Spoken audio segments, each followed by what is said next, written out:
10 మందిలా సన్మానం చేసి పక్కకు పోయినాక బురదల నూకేసిండట. ఆగో అచ్చం అట్లనే చేస్తున్నదట కాంగ్రెస్ పార్టీ బీసీ రిజర్వేషన్ల మీద.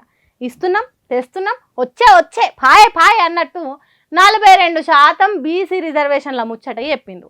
తీరా ఇప్పుడు చూస్తే వాటిని అసలే అమలు కాకుండా చేయాలి అన్నట్టు కేసేయించిందట. సర్కార్ జీవో తీసుకురాలేదు, ఆర్డర్ పాస్ కాలేదు, ఎన్నికల నోటిఫికేషన్ల రిజర్వేషన్లు ఎక్కడ ఎన్ని అనేది తేలలేదు. కానీ రెడ్డి జాగృతి అనే సంఘం వ్యవస్థాపక అధ్యక్షుడు బుట్టెంగారి మాధవరెడ్డి హైకోర్టులో కేసేసిండట. ఇతగాడు రేవంత్ రెడ్డికి చాలా దగ్గర మనిషి అనే వార్తలు కూడా గుసగుసలాడుతున్నాయి. అంటే బీసీ రిజర్వేషన్లు ఇస్తున్నామని ఓ దిక్కు చెప్పుకుంటే ఇంకో దిక్కు వాళ్ళ మనుషులతోనే కోర్టులో కేసు లేపిస్తున్నారు.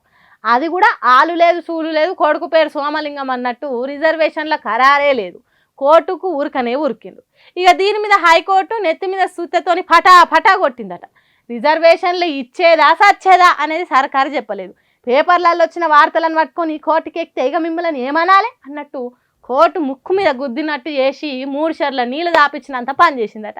ఇంకేమున్నది, వీరులం శూరులమైతం అని కోర్టు మెట్లు ఎక్కినోళ్ళు తోక ముడుచుకొని తొందరగా బయటకు వచ్చిందట. సరే ఆ ముచ్చట అటు ఉంచితే సర్కారు తీరు మాత్రం మంచిగా లేదు. ఓ చేత ఇచ్చినట్టే ఇచ్చి ఇంకో చేత గుంజుకునే ఉపాయాలు చేస్తున్నదని తెలంగాణ బీసీ జనాలు కోపం చేస్తున్నారు. ఇక చేస్తామని ఊరిచ్చుడే తప్ప జాబ్ క్యాలెండర్ విడుదల చేసింది లేదు.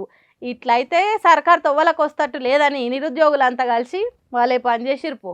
ఓయమ్మనే పుట్ల కొద్దే ఉన్నారు కదా అంతా, ఉప్మా రవ్వ పోసినా కూడా రాలేటట్టు లేదు ఆ మందిలా. ఏం జనం హాగు చూస్తున్న కొద్ది లైన్ పొడుగు పెరుగుతూనే ఉంది కదా.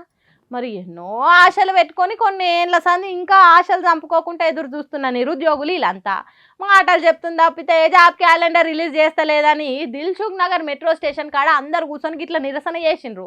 మరి ఇంతమంది గుమిగూడితే ట్రాఫిక్ జామ్ కాకుంటుంటుందా? ఏడికాడికా అయిపోయింది. అటు రోడ్ల మీద పోయే జనాలకు తిప్పలే ట్రాఫిక్ వల్ల, ఇటు జాబ్ల కోసం ఎదురు చూస్తున్న నిరుద్యోగులకు తిప్పలే. మరి ఇంతమందిని తిప్పల పెట్టి సర్కారు ఏం సాధిస్తుందో ఏం పాడు వాళ్ళకే తెలవాలిగా అని మాట్లాడుతుర్రు.